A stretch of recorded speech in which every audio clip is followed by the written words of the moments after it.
ഇലാഹായ പൂരാനോട് ഇരവും പകലും തേടി ഖലീലായ ഇബ്രാഹിം നബിക്ക് കിട്ടി മകനായി ഇസ്മായിൽ നബി എന്ന കാനകക്കട്ടി. ഇലാഹായ പൂരാനോട് ഇരവും പകലും തേടി ഖലീലായ ഇബ്രാഹിം നബിക്ക് കിട്ടി മകനായി ഇസ്മായിൽ നബി എന്ന കാനകക്കട്ടി.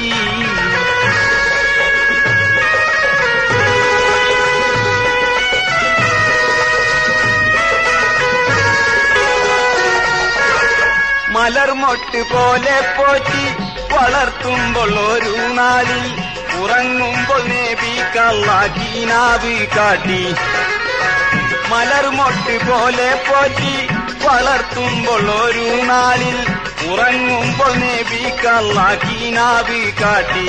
നബി തൻ കുരുന്നിസ്മായിലിനെ ആർക്കും മട്ടിൽ അഹദവൻ കാണിച്ചുള്ള ആ സ്വപ്നത്തിന്റെ കള്ളി അരുമക്കിടാവിനോട് ഉയർത്തിച്ചോതി.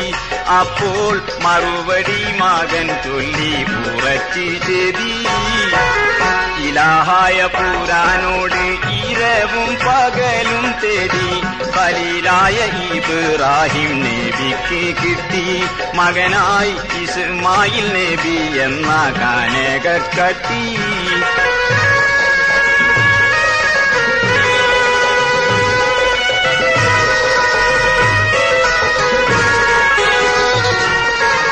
കമഴ്ത്തി കിടത്തി മണ്ണിൽ ഇസ്മായിൽ നബിയോരെ കഴുത്തറുത്തിടുവാനായി ഉയർത്തി കത്തി.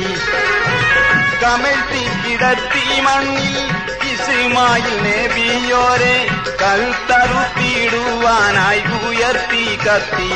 ഉടനെ കർത്താവിൻ മറുപടി അത് വിടുത്തി. വിടുത്തിയതിന്റെ വാതൽ ബലിയർപ്പണം ചെയ്യാൻ കൊടുത്ത് ഒരാട്ടിൻകുട്ടി ഖലീലുള്ളാഹ് വേഗം ആട്ടിനെ അറുത്തി ഇബ്രാഹിമിൻ ഹഖ്. ഇലാഹായ പൂരാനോട് ഇരവും പകലും തേടി ഖലീലായ ഇബ്രാഹിം നബിക്ക് കിട്ടി മകനായി ഇസ്മായിൽ നബി എന്ന കാനകക്കട്ടി.